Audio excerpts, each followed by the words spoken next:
Grâce aux sélections jeunes talents mises en place par la région Normandie, en 2014, je me suis sélectionnée. J'ai gagné le droit de courir sur Figaro-Beneteau 2 saisons du championnat de France de course au large en solitaire, 2015 et 2016.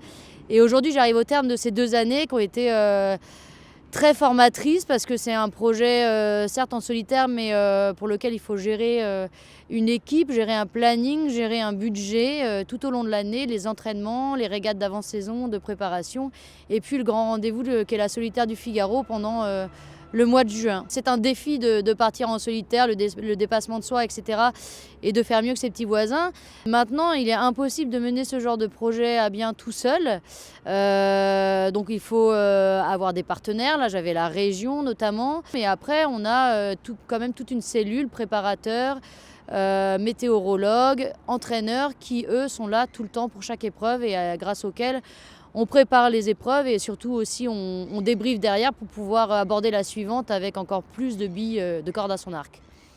Moi, j'ai fait ma première grande traversée cette année, une navigation de 9 jours entre Douarnenez et Horta qui se situe aux Açores.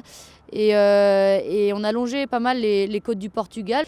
Et ma foi, tous les jours, on croise sacs plastiques, bidons. Ce sont des matériaux qui mettent énormément de temps à se dégrader. Mais voilà, elles n'entravent pas la course pour nous, elles peuvent nous ralentir de temps en temps. Aujourd'hui, on a le gros exemple, c'est le Vendée Globe. Et il y a eu quelques transatlantiques en fin d'année qui ont aussi beaucoup subi cette pollution-là, plus grosse, des conteneurs, des billes de bois, enfin tout ce qu'on transporte par cargo, qui finissent par tomber à l'eau et qui, ma foi, deviennent des vrais obstacles et qui peuvent remettre en cause carrément l'intégrité du bateau et du coup du skipper qui est à bord. On est beaucoup sur les côtes de l'Europe et j'ai été beaucoup choquée en Italie où à la place du sable, c'était que du plastique, du plastique, du plastique. Et là, très clairement, c'est choquant et la Méditerranée, qui finalement est un peu fermée, ressent fort les effets de la pollution. Alors le 7e continent, je ne l'ai pas croisé, par contre j'ai vu moult reportages dessus. Et c'est pas que de la pollution de surface, parce que si je me trompe pas, il s'étend sur plusieurs mètres en profondeur. Et c'est assez effrayant de se dire qu'on peut arriver là-dedans et puis il existe. Comment ça se fait qu'on n'arrive pas finalement à le récupérer, hein, parce que c'est de la pollution qui part de la terre et qui arrive en mer. Il faudrait le remettre à terre pour éviter de polluer la mer. Mais malheureusement, il y a le 7e continent, mais c'est que finalement l'accumulation de milliers de pollutions autour de l'Atlantique finalement. Partout où je me promène, sur la plage ou dans la rue, quand je vois des objets plastiques qui n'ont rien à faire par terre, alors qu'on a de plus en plus aujourd'hui dans toutes les villes et sur toutes les plages des poubelles et des lieux où on peut récupérer ces matériaux, c'est de les ramasser tout simplement. Et puis si demain tout le monde fait ça, le monde s'en portera mieux.